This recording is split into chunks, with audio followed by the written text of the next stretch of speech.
Teleruba presente na Santa Cruz.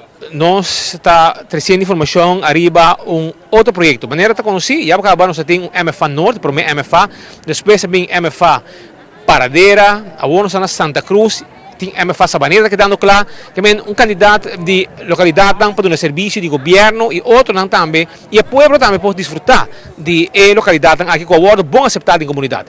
Seria uma ocasião especial, contra nós digo como vai. No, hobi contento, saki siguro ta di MFA nanku toting basta reto sobre den desenho di edifício para MFA Santa Cruz, tota tem reto di área aqui, caminho com botin toch diferença de nível hopi grande com arquiteto e construtor não precisa ter em conta com ele. Mas nós hopi contento com a AUE nós está leu com a pone a primeira pedra e com construção também começar. É um projeto que está parte de televisão de como melhorar o serviço para nos bairros.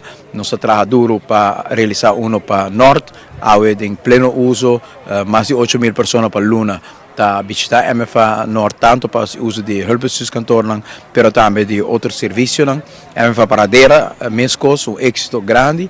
MFA Sabaneta também abre outro Luna e também está que está permitido vir êxito hopi grande.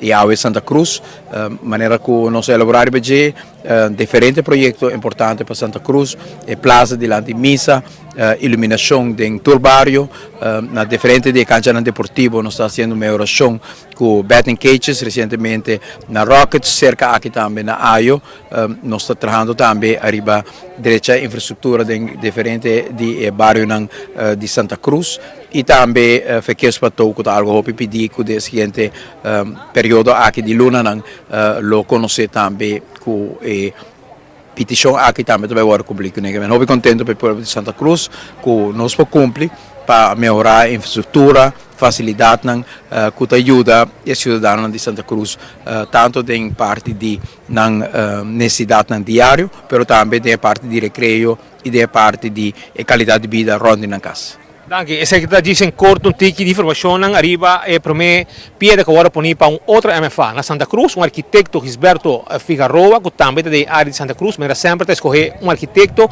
de área para fazer o projeto e em 220 dias de trabalho o projeto aqui mestre queda claro den o coração de Santa Cruz. Trabajadores de hulpbestuurskantoor Santa Cruz está contento, não está aqui não e hasta a elogiar que agora aqui não também há mais coisas que outro bairro, outro distrito não também lo vai ter MFA novo amplo para poder dar serviço na comunidade de Aruba. O camarógrafo Canal John, na Hospital Andrade para Telenotícia.